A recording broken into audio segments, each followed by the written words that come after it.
we took a good look at Angelo Moriondo's original 1884 Italian patent to find out exactly how his coffee machine worked. The main body of the machine is a large vertical boiler made of tin-plated copper and half filled with water. Underneath the boiler is a space for a burner and a chimney which goes up through the middle of the boiler. On the top we have a safety valve to prevent the boiler exploding and a pressure gauge. The barista has to adjust the burner manually to build up the right amount of pressure. There's also a tubular sight glass attached to the boiler to show the water level inside. At the back of the machine, there's a refill tank designed to let water in without losing steam pressure. Water enters the top of the refill tank from the reserve tank via this two-way fill tap. When the refill tank is full enough, the barista turns the fill tap, which shuts off the water supply and connects the refill tank to the top of the main boiler instead, so the steam pressure can equalize. Then the barista can open the tap at the bottom of the refill tank to let the water flow into the boiler.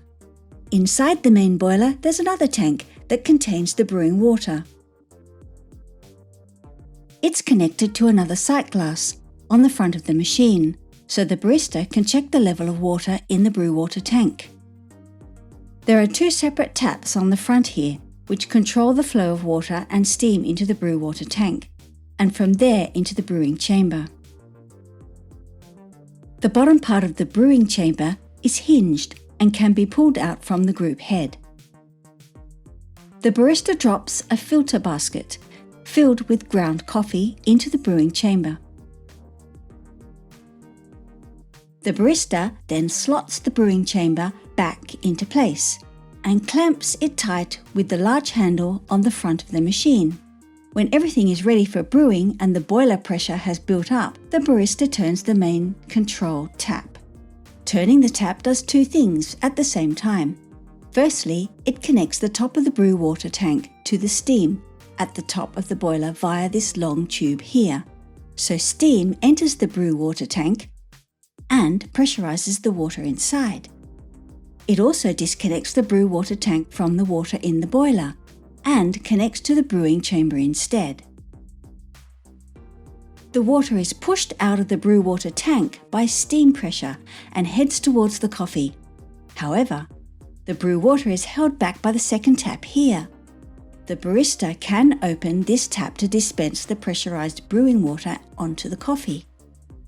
Steam pressure forces the water through the coffee quickly.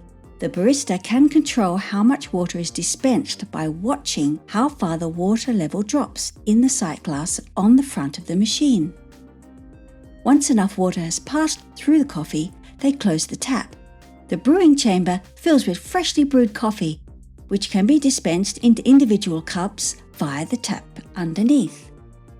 When the brewing is finished, the barista can release any remaining steam pressure via the tap on the brew chamber. Then unlock the brew chamber to clean it and refill it with coffee. Meanwhile, the barista turns the main control tap back to its original position, which simultaneously disconnects the steam supply and lets water from the main boiler flow back into the brew water tank. Once the brew water tank is refilled, the machine is ready to make another coffee.